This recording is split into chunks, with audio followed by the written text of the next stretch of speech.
para que nos hagamos neoclásicos, ya. Vamos a reaccionar a Cuidado Ateo. Sí, no, o sea, no, de verdad. Mi objetivo ahorita es convertirlos a todos ustedes en neoclásicos. ¿Y por qué? Porque me parece que es como la enseñanza superior.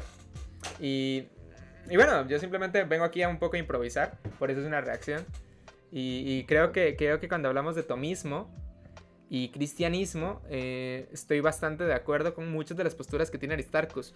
De hecho, así como dicho, eh, muy probablemente si yo fuera ateo tendría muchas de las perspectivas de Aristarchus con respecto a la Biblia. ¿Y por qué? Porque yo soy fundamental. Creo que Aristarchus, a pesar de todo, como su conocimiento bíblico y demás, los videos que he visto de él dan una perspectiva de que si fuera cristiano, muy probablemente sería de corte fundamental y de corte neoclásica. Y es por la forma en que se expresa y la forma en que se comunica en todo esto, ¿no? Entonces, muchos de las cosas o cuestiones que él plantea luego acaban siendo algo interesante, pero visto desde una perspectiva neoclásica. Entonces, comencemos con lo más obvio. O sea, Aristarchus es pluralista. ¿No? El tomismo es monista. No puede ser pluralista. Sin embargo, desde una perspectiva neoclásica, el mundo puede ser pluralista, o al menos no en el. No, tal vez no en el concepto que Aristarchus lo plantea, pero el pluralismo y el teísmo neoclásico son hasta cierto punto compatibles, ¿no? Entonces, y él dice que es su argumento principal. Entonces, que su argumento principal en contra de Dios pueda ser adoptado por el teísmo neoclásico, ya dice mucho de que Aristarchus tal vez tenga una tendencia al teísmo neoclásico sin saberlo, ¿no? Entonces, algo curioso cuando estaba viendo el video. De hecho, le dejé un comentario tanto a Aristarchus como a Enric cuando Enric reaccionó al video, de que hay algunas cuestiones que son medio interesantes desde una perspectiva neoclásica. Entonces, así como en resumen, existen dos posturas, la postura clásica y la postura neoclásica. Entonces, hay puntos de quiebre muy serios. Y el primer punto de quiebre es la inmutabilidad divina.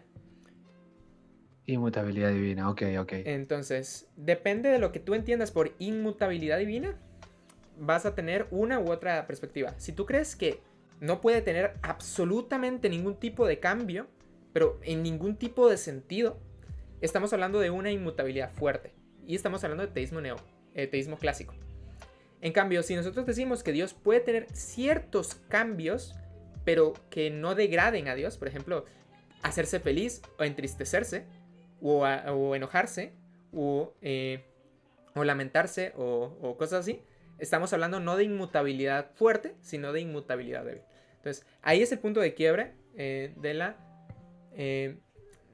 teísmo neoclásico y el clásico, ¿no?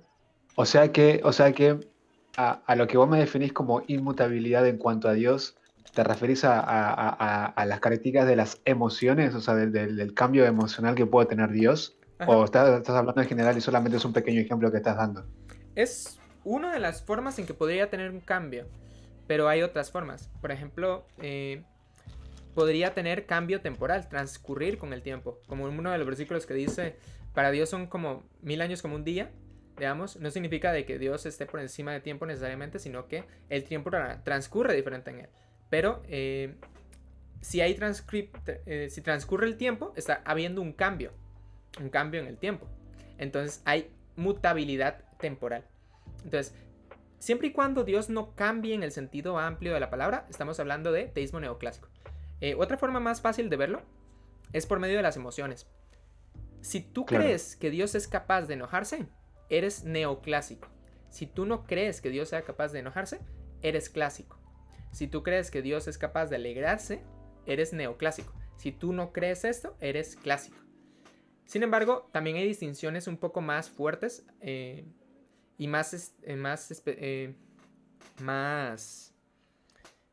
¿cómo se le diría? Como más rigurosas eh, con respecto a las definiciones de impasibilidad e inmutabilidad. Y existe lo que se llama el tomismo.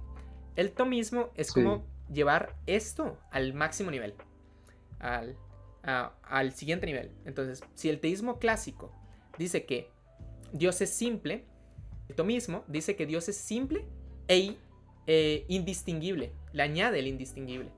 Entonces, esta Ok. pequeña añadidura a lo que es la perspectiva clásica conlleva muchas implicaciones, ¿no?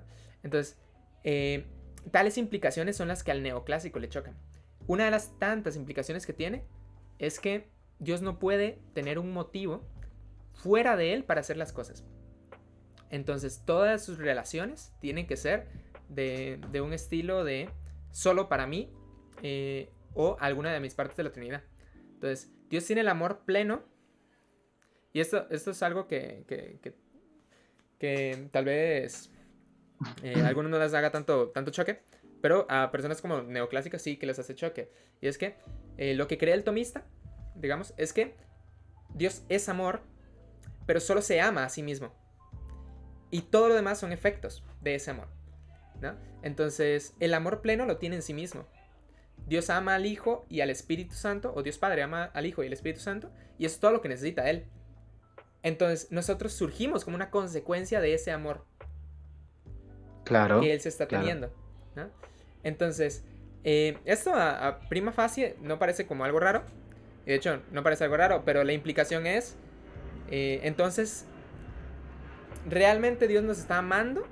¿O lo único que tiene es una relación como accidental con nosotros? Entonces, este es el punto de quiebre con el tema del tomismo. Y es por eso que, por ejemplo, personas como Aristarchus han visto como varios problemas con esta postura tan fuerte que es la tomista. A pesar de que todavía hay posturas un poquito más débiles, ¿no? Interesante, ¿eh? La verdad que no lo había visto así. O sea, es interesante, está muy bueno. Me gusta, me está gustando. Ujú. Yo Y como a lo que decís, como que pareciera que me considero un neoclásico, pero está bueno la info que me estás dando para poder cambiar algunas cosas. bueno, Bao me confirma de que no va a poder venir, entonces démosle viaje. Dale, dale, go, go. Ujú. Si yo creyera, por ejemplo, en el dios tomista, si me convencieran los argumentos tomistas y por tanto creyera en el dios del teísmo clásico, yo estaría más lejos de ser cristiano de lo que soy ahora. Mira, más lejos que ahora. Sí, yo no entiendo por qué los tomistas son cristianos. O sea, los tomistas no pueden ser cristianos. El dios del teísmo clásico no puede ser el del cristianismo. ¿Estarías más lejos que en el ateísmo? Sí, No me imagino cómo se puede estar más lejos sin la idea previa de Dios no existe. O sea, no me lo imagino, te tengo que ser honesto. Fíjate que mi ateísmo respecto al teísmo clásico sí que es de negación absoluta. O sea, yo niego. O sea, el dios del teísmo clásico yo digo que no existe. Evidentemente con esto no quiero ponerme como una persona intransigente, sino yo estoy totalmente abierto a la posibilidad de que yo esté equivocado y yo por eso debato con gente como tú o como Enrique y todas estas personas, porque yo quiero que me convenzan en caso de que yo esté equivocado. Entonces yo estoy abierto a la posibilidad de estar equivocado. Pero yo tengo que decir que no existe porque mis razonamientos actuales me llevan a que no existe y que es imposible que exista el dios del teísmo clásico. Pero, hombre, el dios del teísmo neoclásico, bueno, el dios de Craig, de ciertos filósofos analíticos, yo lo único que puedo decir es que es muy improbable que exista. Por lo tanto, en ese sentido, sigo llamándome ateo, porque aunque sea un ateo probabilístico respecto a ese dios, pero en ese sentido, hombre, pues podría ser que existiera el dios de Craig por algún motivo absurdo y que ese dios sea, además, el del cristianismo. Pero si yo estoy... Entonces, aquí es lo que les comento. O sea, parece ser que tiene una tendencia al teísmo neoclásico porque, a pesar de que lo ve improbable, no lo ve imposible. Y este hecho es debido a que en la perspectiva neoclásica, digamos, no hay como una distinción tan fuerte en el atributo. O sea, es lo que les comentaba al inicio. O sea, al Dios estar compuesto, se puede permitir cierto grado de pluralismo. Y Aristarchus es pluralista. Entonces, por eso es que él dice o comenta de que él podría ser neoclásico. En cambio, él ve una contradicción entre el pluralismo y el tomismo. Entonces, o la personalidad. Entonces, particularmente. Entonces, por eso él comenta esto. Ok, ya a priori, este es como comienza el video. Entonces, voy a seguirle dando viaje porque me parece de que hay como ciertos errores conceptuales que hay que aclarar acá de ámbito teológico, ¿no? Estoy seguro de que el dios que existe es el del teísmo clásico, entonces estoy seguro de que ese dios no puede ser Jesús. ¿Por qué?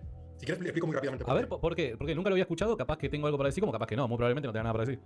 Pues porque el dios del teísmo clásico es un dios que tiene, entre otros atributos muy importantes y muy indisociables de su ser, el atributo de la impasibilidad. Es decir, ese dios es impasible, no puede percibir al mundo, no puede recibir nada desde el mundo hacia él. Tú mismo me dijiste hace un tiempo, en una conversación que tuvimos, tú mismo me dijiste que en el cristianismo la idea es que Dios, digamos, envía a Jesús, que es Dios mismo, y que en el tormento de Jesús se le causa un daño a un ser infinito. Por lo tanto, se causa un daño infinito porque se le causa un daño a Dios. Dios.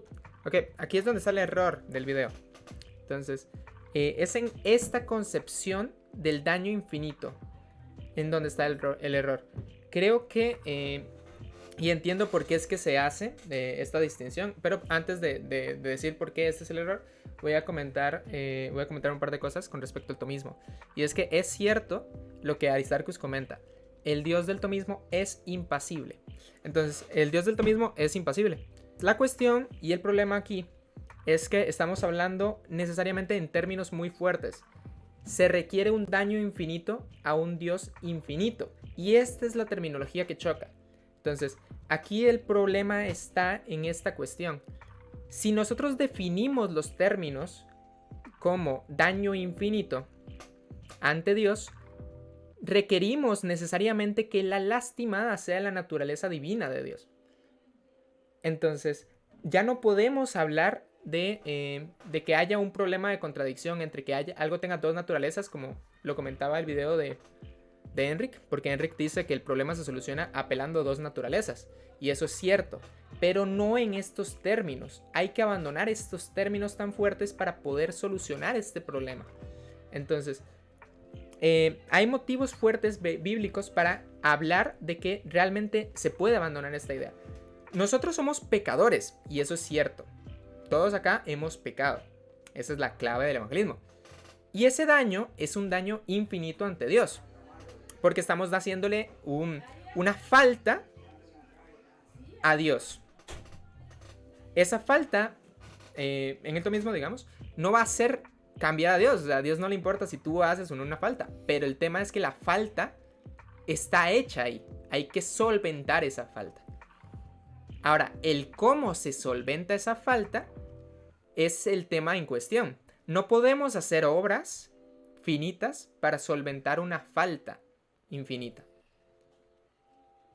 Requerimos de una acción infinita para solventar una falta infinita. Y es por eso que Dios mismo debe morir en una cruz y resucitar para poder solventar este daño infinito. ¿Me doy a entender? Es por eso que nosotros tenemos esta perspectiva. Sin embargo, esta perspectiva no es la única fórmula de solucionar el problema del pecado. Y tenemos una segunda solución. Y es lo que se llama la justicia retributiva. Entonces, vamos a dar un poco de contexto acá. Existen dos tipos de justicias. La justicia restitutiva y la justicia retributiva. La justicia retributiva es: me hiciste un golpe en el hombro, te devuelvo un golpe en el hombro. Me golpeaste un brazo, te golpeo el brazo. Me robaste dinero, te devuelvo la misma cantidad, o te robo la misma cantidad de dinero, o te quito la misma cantidad de dinero, o te demando que me devuelvas la misma cantidad de dinero. El castigo es equivalente al daño. Pero existe la justicia restitutiva. Por ejemplo, las cárceles funcionan bajo este mismo concepto. Entonces, tú robaste 10 carros, vaya a prisión 3 años, por ejemplo. Mataste a una persona, vaya a prisión 15 años. Hiciste demasiado mal, vaya a prisión por cadena perpetua, ¿no? Y eso es una justicia restitutiva. No es equivalente a lo que hizo, porque no se puede retribuir, pero se puede restituir. Ahora, bíblicamente hablando, Dios, ¿qué tipo de justicia utiliza? Esa es una buena pregunta. Entonces, si nosotros decimos que Dios utiliza una justicia retributiva, estamos hablando en los términos del video. Y estamos hablando de que Dios muere y resucita para reparar un daño infinito. Sin embargo, Dios también puede utilizar una justicia restitutiva. Y entonces ya no se requiere un daño infinito o una reparación de un daño infinito. Se requiere de un sacrificio suficiente para solventar los pecados. ¿Y cuál es ese sacrificio suficiente? La muerte de su hijo. Entonces, en ambos términos, el problema es la cuestión es la misma, pero las implicaciones son diferentes. Y ahora, si nosotros vamos al tema bíblico, ¿cuál parece ser la forma en que Dios históricamente ha actuado para establecer justicia? por medio de la restitución. Israel pecó y por tanto Israel pecó. Dios podría decir, bueno, se fueron en lujuria, mataron a todos mis profetas, bueno, retribución, matarlos a todos. Pero ¿qué dice Dios? Mis caminos son más altos que vuestros caminos. Así que, en vez de matarlos a todos, voy a mandarlos al exilio. Eso es justicia restitutiva. Porque no está haciendo un daño conforme o un castigo conforme al daño, sino conforme a la misericordia. Y no se requiere que Israel muera para cumplir el objetivo que Dios tiene para este punto en específico. Entonces, parece ser que Dios se rige mediante justicia restitutiva. Y es muy probable que también en el día del juicio se juzgue por medio de justicia restitutiva. Así que el tema del sacrificio infinito pasa a ser de segundo grado, innecesario en este tema. Ahora, el seguir con esta perspectiva es la que trae el problema a colación en el video. Y podemos continuar hablando de... Dios el Padre envía a su Hijo y su Hijo lo hace de manera voluntaria y presenta su vida para poder redimir al ser humano. Sí, pero ¿en qué consiste el sacrificio? En la muerte de Cristo. Pero no es una muerte real tampoco. ¿Por qué no es una muerte real? Es decir, no es una muerte... Dejó de respirar, no tuvo más signos vitales, es una muerte eso. No, digo en el sentido de no deja de existir. Entonces, ¿en qué cuestión? Para el cristiano nadie deja de existir. No, por eso digo, entonces, ¿en qué manera es un sacrificio eso si no deja de existir? O sea, ¿qué daño está percibiendo exactamente? Eso es lo que no entiendo. ¿Y el daño te parece poco todo lo que tuvo que pasar en la pasión? Es un daño finito, ¿no? Es un daño finito hecho a un Dios o recibido por un Dios infinito. Cuando Cristo tuvo que pasar la pasión, fue seres humanos que le infligieron daño a un Dios infinito. Cristo es Dios. Sí. Solamente de esta manera podría de alguna manera alcanzar el grado de daño que se atentó, que se hizo en contra de la divinidad por parte de todos nosotros. Nosotros solamente podemos, en un sentido físico, hacer un daño finito. Eso es evidente. Vale, sí. Bien, vamos a empezar. Pero dentro de la teología cristiana, la encarnación afirma, la doctrina de la encarnación afirma que Cristo o Dios el Hijo posee dos naturalezas. Por ende, el daño finito que se le está haciendo en la carne a Cristo es hecho a un Dios infinito. Exacto, entonces... Entonces, aquí de nuevo volvemos a las mismas terminologías que estábamos hablando de daño infinito a Dios infinito. Repito, el problema está ahí, en esa consideración. Entonces, si nosotros consideramos esto, hay un problema serio implícito ahí. ¿Y cuál es ese problema serio implícito? Que si no hay daño real a Dios, no hay restitución y por lo tanto no hay salvación. Y esa es la cuestión del video. Entonces, ya nos está hablando necesariamente en términos de que haya una contradicción, sino que implícitamente el problema está en que si se aceptan estos términos, no va a haber salvación a nadie y nadie va al cielo. Ese es el problema serio, no hay solución al pecado. Entonces, es por eso que es tan necesario hacer la distinción entre justicia retributiva y justicia restitutiva. Y eso solventaría todos los problemas del video. Ahora, sobre el video, particularmente esto que se está comentando, se usa el término que Dios debe dejar de existir. Tampoco es necesario esto. Dentro de la consideración bíblica, la muerte es una separación entre el cuerpo y el espíritu, o el alma, dependiendo de cómo ustedes llamen esa segunda parte inmaterial. Entonces, la separación entre el cuerpo y el alma del ser humano resulta en la muerte de la persona. Esto es la primera cuestión. No requerimos de que ni el cuerpo ni el alma dejen de existir, a pesar de que el cuerpo deja de existir eventualmente, porque eventualmente se va a descomponer en partes más pequeñas y lo único que van a quedar son huesos que eventualmente van a desaparecer con el paso del tiempo, ¿no? Entonces, realmente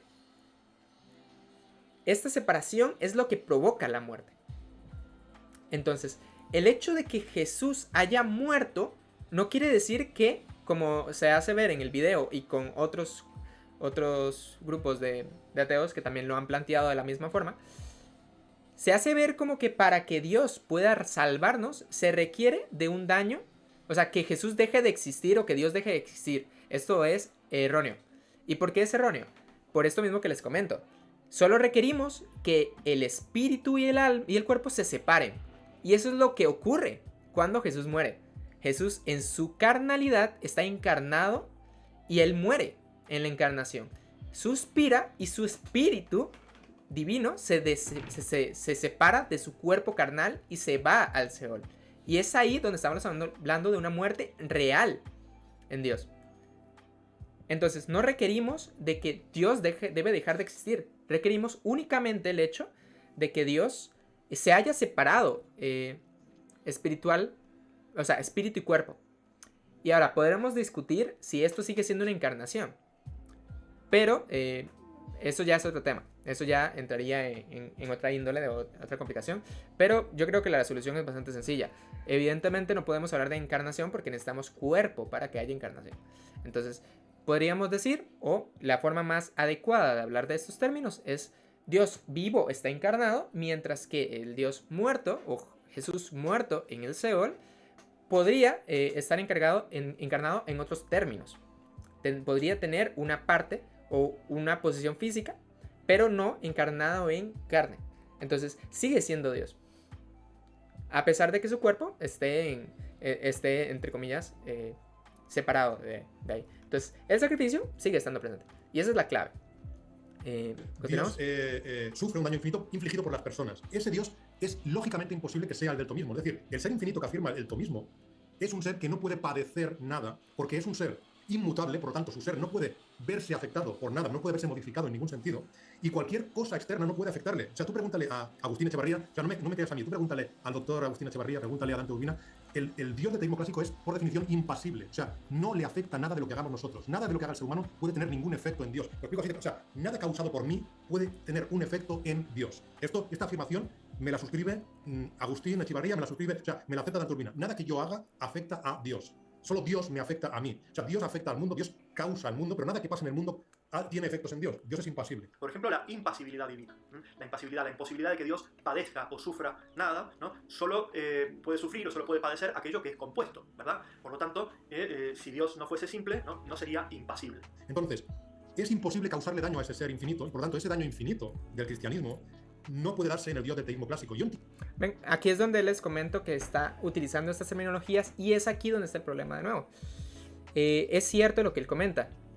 No puede hacérsele un daño infinito a un Dios impasible, aún si está encarnado. Aunque hay una pequeña solución a este problema, que la estaba comentando con Bau, pero me parece de que es apelar a una terminología y ahorita lo comento. Yo por eso no me extraña que haya cristianos que acaben renunciando al Dios del teísmo clásico, porque es muy problemático, y no solo por eso, sino por montones de cosas. Te podría hacer aquí una lista extensa y muy argumentada y muy defendida, porque es algo que he estado mirando, llevo bastante tiempo mirándome la Suma Teológica de Tomás de Aquino y intentando detallar cuestión tras cuestión los problemas que implica esa forma de Dios. Entonces, para mí sería muy problemático. Es algo que yo estoy intentando. ¿Por qué? Porque por otra parte el tomismo me parece una cosa muy interesante. O sea, a mí me parece que las vías tomistas me parecen filosóficamente más honestas, para empezar, que otras formas de defensa de la existencia de Dios, porque siguen un recorrido filosófico que ya habían iniciado los griegos sin tener nada que ver con el cristianismo. Pero para... Bueno, aquí podemos continuar. Aquí vuelve a mencionar el tema del teísmo neoclásico. Yo soy teísta neoclásico, eso lo he comentado siempre. El teísta neoclásico tiene varias ventajas con respecto al teísmo clásico. Una de las grandes ventajas que tiene es que en las terminologías de encarnación tiene menos cuestiones que responder, ¿no? ¿Y a qué me refiero con cuestiones de responder?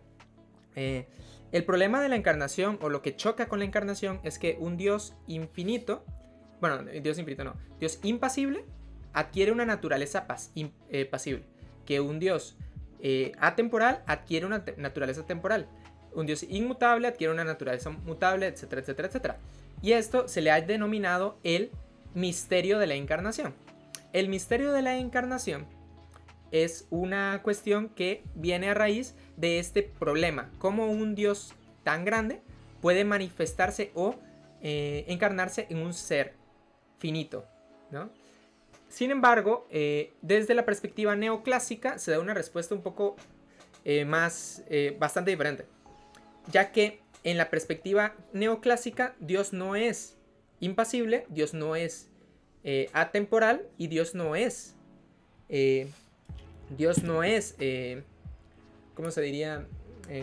Bueno, en general, esos dos puntos son los importantes, ¿no? Entonces, se puede tener una unión hipostática que coopere. Entonces, si la unión hipostática coopera entre las dos naturalezas, se puede llegar a un punto importante. Y es que Dios es impasible. No, Dios es pasible en cuerpo y en espíritu. Así que el daño se puede hacer a ambas naturalezas sin ningún tipo de problema. Dios es temporal y encarnado y sin encarnar. Entonces el tiempo va a transcurrir igual para la divinidad como para la naturaleza divina como para la naturaleza humana. Pero ni siquiera es la cuestión importante. Vamos a ver como una cuestión con respecto al tema del tomismo y el tema del teísmo clásico, neoclásico. Es que hay algunas cosas que evidentemente nosotros vamos a aceptar que no pueden ocurrirle a Dios incluso siendo neoclásico. Un ejemplo obvio es que Dios no puede ser tentado, ¿no? Sin embargo, Jesús en su humanidad es tentado. Pero, según cómo se define en Santiago lo que es la tentación, para que haya tentación requerimos de concupiscencia. Entonces, si hay concupiscencia, hay necesariamente posibilidad de ser tentado. Dios inmaterial no tiene concupiscencia, pero en su carnalidad puede tenerla, porque eso es parte de la carne, no es parte del espíritu.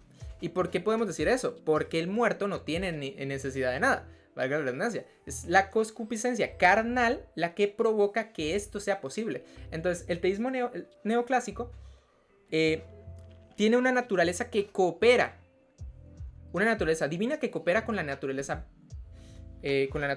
humana. Y es por eso que Aristarchus comenta de que la encarnación es posible en el teísmo neoclásico, pero no en el teísmo clásico. Y ahora, el tema con el teísmo clásico es que no es imposible que existan dos naturalezas.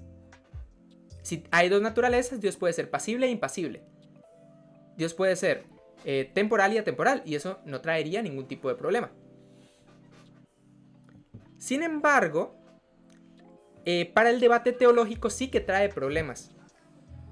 Y es que nosotros requerimos o intentamos normalmente usar la filosofía para que afecte lo menos posible la teología, ¿no?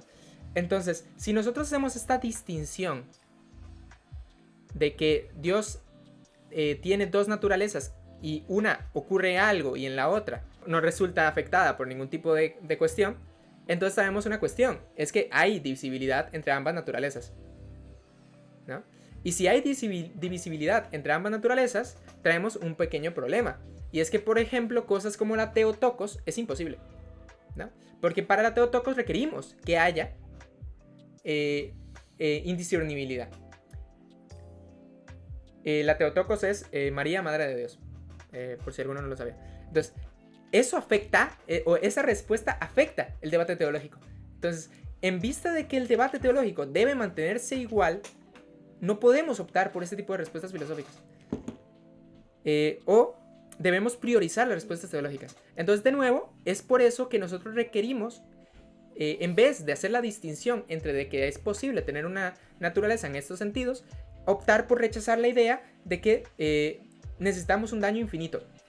Porque esto no afecta el debate teológico. Y no solamente en estos términos, también lo afecta en otros términos, ¿no? Pero bueno, continuamos. Sí, disculpa que te interrumpa para conducir el tema. No, es que me parece interesante. A ver, yo estoy estudiando tomismo, pero soy un mero amateur en el tema, así que muy probablemente en ese tema no pueda hacerte frente. Lo que sí quisiera preguntarte es, ¿qué entendés por la encarnación, por la doctrina de la encarnación? Pues esta es una pregunta muy complicada porque es algo que yo creo que los cristianos tendrían que explicarme a mí, ya que yo no entiendo. Pero ¿sabes por qué te pregunto? Es porque, por dar un ejemplo, ¿no? Nosotros arrancamos esta parte de la conversación diciendo que, por dar un ejemplo, bueno, Dios ha muerto o Dios ha sufrido, y cuando decimos esas cosas estamos haciendo referencia a Jesús de Nazaret, ¿no? A la segunda persona de la Trinidad, al Logos de Dios, ¿no? Entonces, cuando vos me metés el tema del atributo de la impasibilidad de Dios, yo digo, bien, como mi observación fue referente a la vida de Jesús, al Dios encarnado, quisiera saber qué entendés por la encarnación para poder justificar esta objeción que estás planteando a la impasibilidad de Dios. ¿Se entiende el planteo que estoy haciendo? Porque dependiendo de lo que vos entiendas por encarnación es, desde mi humilde punto de vista, si tu objeción tiene sentido o no lo tiene. A ver, por ejemplo, yo entiendo que para un cristiano Jesús es Dios. Esto, hasta aquí voy bien, ¿no? O sea, Claro, Jesús sí. Jesús es Dios, Jesús es Dios. Ahora dime tú si voy bien, ¿eh? Porque si el cuerpo de Jesús es Jesús también. Claro. Vale, entonces, bueno, aquí hay un problema porque el cuerpo de Jesús entonces es Dios. Claro, ahí es en donde está el gran misterio de la encarnación, ¿no? Sí. Que los cristianos afirmamos. Ajá. Y este misterio también es parte o existe en el teísmo neoclásico. Sin embargo, es más fácil conciliarlo en el teísmo neoclásico que en el teísmo clásico. De ahí que yo opte, por ejemplo, por una postura de teísmo neoclásico.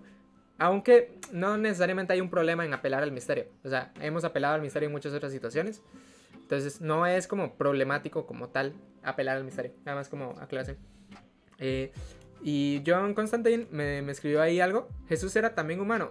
Sí, tenía una naturaleza humana. Entonces, se dice que Jesús es 100% hombre y 100% Dios, ¿no? Por esta unión hipostática. El término bíblico que se utiliza es en Colosenses 2 algo, no me acuerdo cuál exactamente, que decía algo como quien en él habita toda la plenitud de la deidad, ¿no? Jesucristo hombre, ¿no? Entonces, de ahí sacamos nosotros el término la unión hipostática, ¿no? De ese versículo bíblico. Algunos dicen que es un concepto solamente filosófico, pero no me parece que sea así. Me parece que ese versículo es suficientemente claro como para darnos la idea. Quizás no la formulación luego de todo lo demás, pero sí que, o el nombre como unión hipostática y demás, pero sí está ese concepto, ¿no? Y finalmente, este término de encarnación, o Dios siendo estas dos naturalezas, de nuevo, tiene sentido en ambas posturas. Eso lo explicó Enrique en su video cuando reaccionó a esto. Entonces realmente el problema no está aquí. Entonces podemos seguir avanzando como acá. Que la segunda persona de la Trinidad adopta naturaleza humana. Entonces, por eso todo daño que se le provoque al cuerpo físico de Cristo se le provoca a Dios. Exacto. Me parece muy bien lo que planteas. Entonces, fíjate, con eso que estás diciendo, todo daño. Claro, hay dos opciones que yo veo aquí. Aquí hay una persona, es una persona con dos naturalezas. El daño no se le está haciendo a particularmente la naturaleza de la deidad, ¿no? A ver, no se puede separar. Ojo, no quiero caer en el... ¿Ves? Aquí es donde es difícil hablar en estos términos. Porque, de nuevo, hay un debate teológico y Santi es consciente... Por cierto, qué curioso momento en el que paré el video. Hay un debate teológico que no se puede separar. Entonces, en el momento que nosotros decimos estas terminologías, estamos afectando el debate teológico.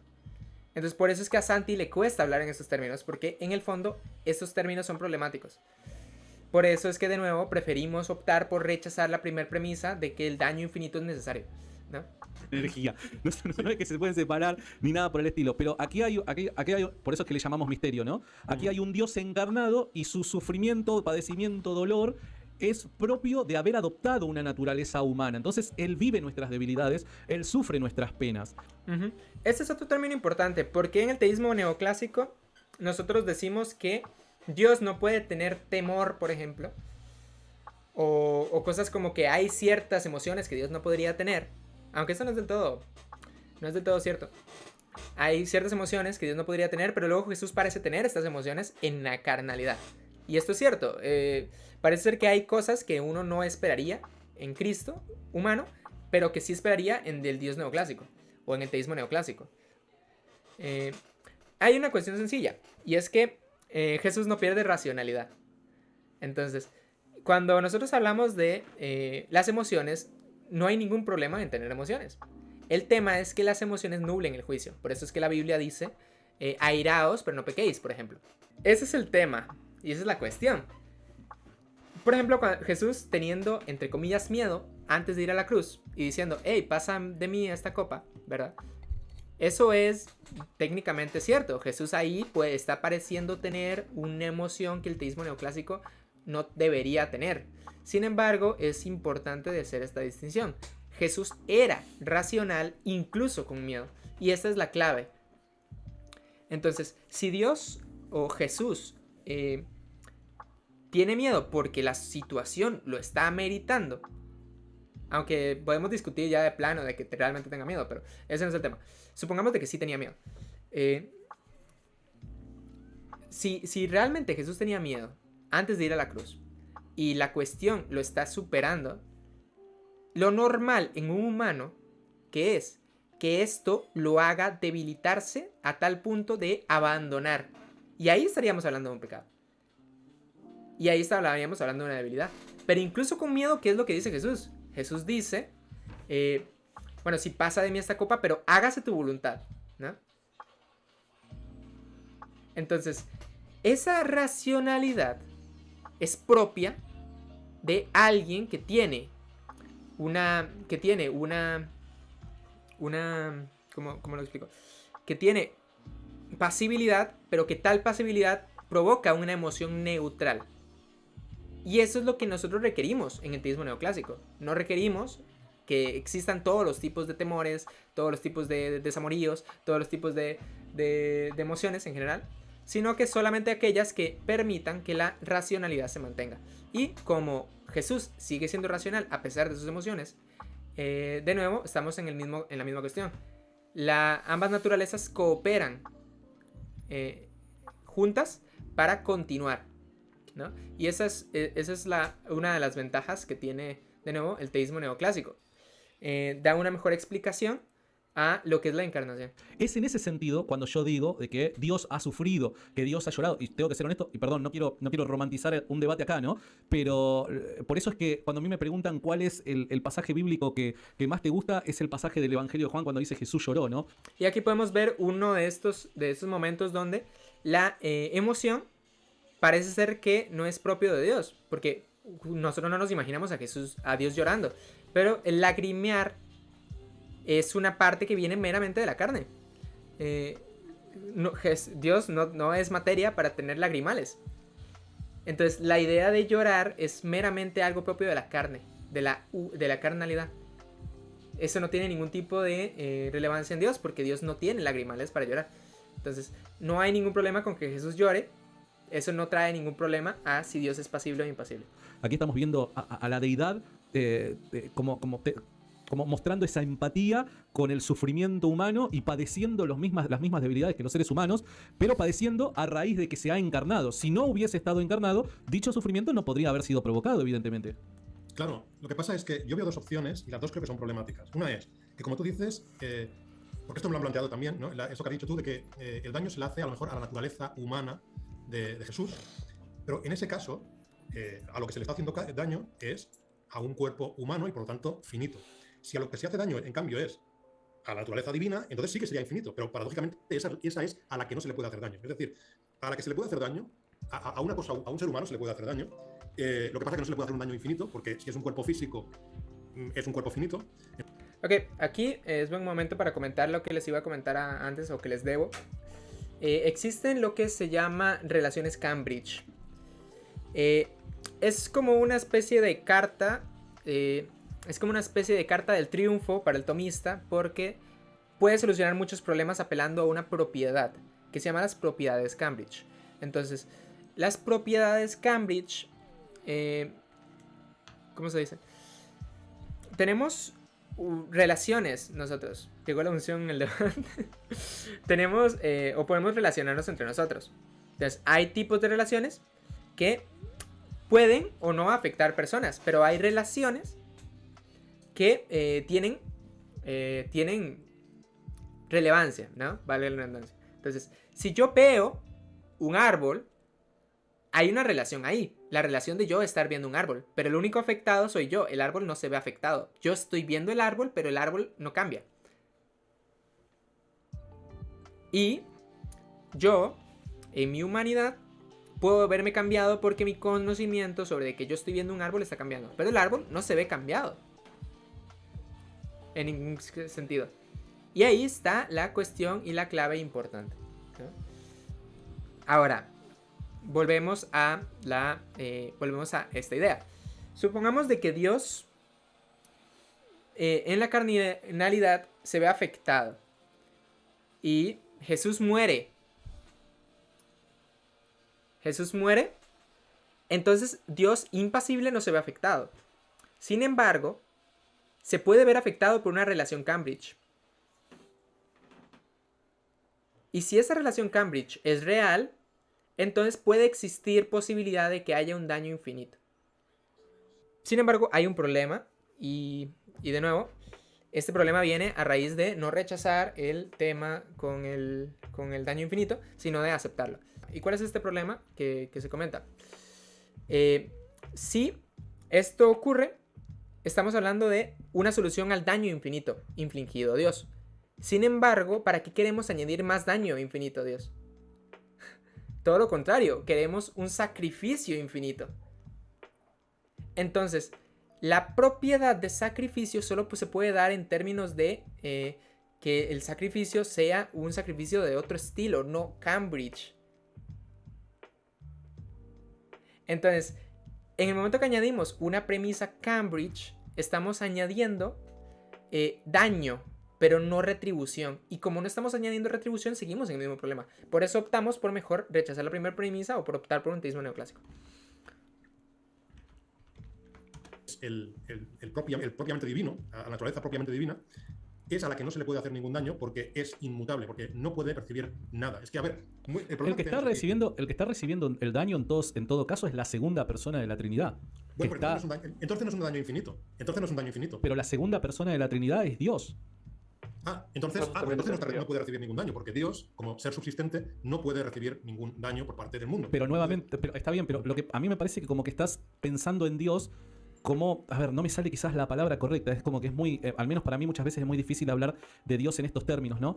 Estamos hablando de un Dios encarnado, encarnado, no de la realidad de la segunda persona de la Trinidad preencarnada, ¿está bien? Estamos hablando de un Dios encarnado, estamos hablando de la segunda persona de la Trinidad adoptando naturaleza humana. Por ende, lo que le pase a la naturaleza humana que ha adoptado la segunda persona de la Trinidad lo afecta a esta segunda persona de la Trinidad, no como si se le pudiese hacer algún daño a Dios, por así llamarlo, sino que esta naturaleza humana ahora es adoptada por esa persona.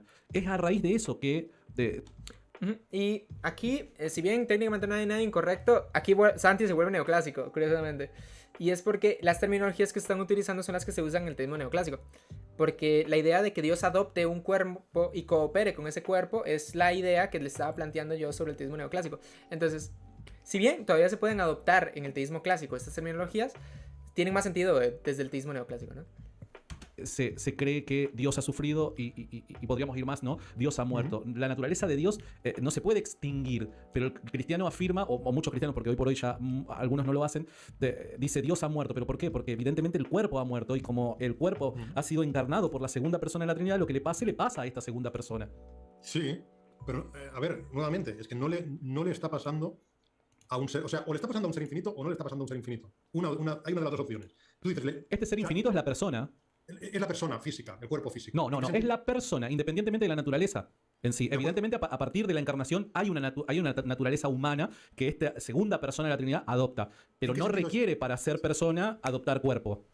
¿En qué sentido es infinito? Porque si es infinito por ser Dios, entonces por ser Dios es impasible. O sea, si es infinito por tener los atributos divinos, entonces por tener los atributos divinos es impasible y no puede sufrir daño. O sea, ahí está el problema. Es que, a ver, Santiago, es que toda la filosofía en la que está sustentada el tomismo no estaba preparada para el cristianismo. Es una filosofía que empieza con Aristóteles, pero que no estaba preparada para que después metieran lo que para mí, sí, respeto, es... Y aquí es donde el teísta neoclásico puede empatizar más todavía con Aristarchus, porque nosotros creemos lo mismo. Creemos que la filosofía aristotélica no estaba preparada en sus primeros términos para el cristianismo. Porque pasamos de tener un dios aristotélico, o no, un dios bíblico que tiene emociones, que tiene comportamientos, que tiene temporalidad, que tiene etcétera, etcétera, etcétera. Le ponemos a un dios impasible, inmutable, etcétera, etcétera, etcétera. Entonces, el teísta neoclásico no desecha completamente a Aristóteles. ¿Y por qué no lo desecha completamente? Y es porque tenemos una reinterpretación de las conclusiones a las que llegan las vías. Entonces, por ejemplo, la primera vía, que es el argumento aristotélico, llega a un Dios indivisible. no necesariamente no necesariamente a un Dios simple. Entonces la primer vía o la vía aristotélica se puede seguir utilizando. Es la vía del cambio. Entonces, si Dios está unido necesariamente debido a su simpleza metafísica, debido a la omnipotencia, y de forma necesaria, la primera vía sigue funcionando para el teísta neoclásico. Y lo mismo para la sexta vía, ¿no? Si no hay distinción entre esencia y existencia, y esta distinción viene a raíz de, o que está compuesto necesariamente y es indivisible, entonces se puede seguir optando por la sexta vía, incluso en el teísmo neoclásico. Y luego ya no tenemos problemas ni con la segunda, tercera, cuarta y séptima vía. Esas son bastante normales porque llegan a los atributos que normalmente se pueden también aceptar o que comparten el teísmo neoclásico con el clásico, ¿no? Entonces, ¿qué quiero que se quede con esto? Que no hay ventaja con respecto a Aristóteles en el teísmo clásico. Solamente en el teísmo neoclásico se puede reinterpretar lo que dijo Aristóteles para que tenga más sentido con la Biblia. Y eso es lo que opta el teísta neoclásico. Las ideas cristianas, ¿no? Digamos, la mitología para mí es la Lo mitología que pasa, cristiana. a mí, desde mi humilde punto de vista, lo que pasa es que creo que estás separando y haciendo el análisis de lo que le ocurrió al Logos, separando la naturaleza humana de la naturaleza divina. Y esto es algo que los cristianos no hacemos, ¿no? No podemos hacer una separación de la una y de la otra. Por eso es que ahí llega el punto en donde los cristianos decimos por fe, esto es misterio, pero es lo que creemos. Entonces, ya para finalizar, así como en conclusión, el error serio que tiene el video y el cual se debe optar por rechazar es específicamente el tema del daño infinito. El rechazar cualquier otro es problemático y trae problemas muy serios, como lo intento demostrar. Entonces, ¿por qué lo comento? Es porque en el video en la entrevista que se hicieron, creo que el problema no se abarcó. Pero bueno, ahora hemos terminado.